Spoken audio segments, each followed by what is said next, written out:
Correction de l'exercice 1 sur la rémunération. Dans un premier temps, vous deviez dire en quoi consiste le concept d'équité quand on traite de rémunération et en quoi est-il si important. Je vous laisserai regarder la réponse à cette question juste en dessous de la vidéo. Quels sont les facteurs aussi internes et externes qui affectent la rémunération? Vous deviez peut-être présenter ça sous forme de tableau, les facteurs internes d'un côté, les facteurs externes de l'autre, pour pouvoir tenir compte de tous ces critères pour pouvoir évaluer vos salariés. En tant que responsable des ressources humaines, cette politique vous convient-elle? Sinon, que souhaiteriez-vous changer? En tant que responsable des ressources humaines, cette politique n'est pas satisfaisante car elle ne prévoit aucun élément objectif garant de l'équité entre salariés pour la répartition des 20 000 €. Pourquoi?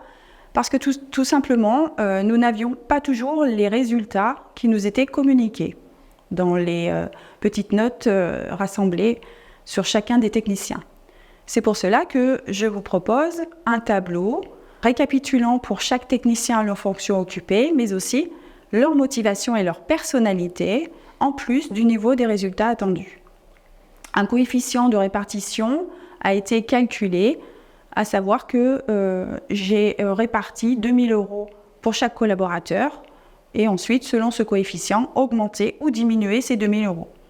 Il est à noter qu'il n'existe pas de solution universelle et que ce raisonnement doit tenir compte des notions d'équité dans la rémunération pour les GRH, d'une part, et intégrer des éléments d'appréciation du personnel, d'autre part, dans la répartition de cette part individuelle d'augmentation de salaire.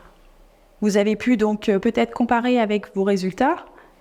Ici, sur ce tableau que je vous ai proposé, le montant de la prime peut varier de 110 € entre le technicien le moins bien rémunéré et le technicien le plus rémunéré. Merci d'avoir suivi cet exercice et je vous retrouve pour l'exercice suivant.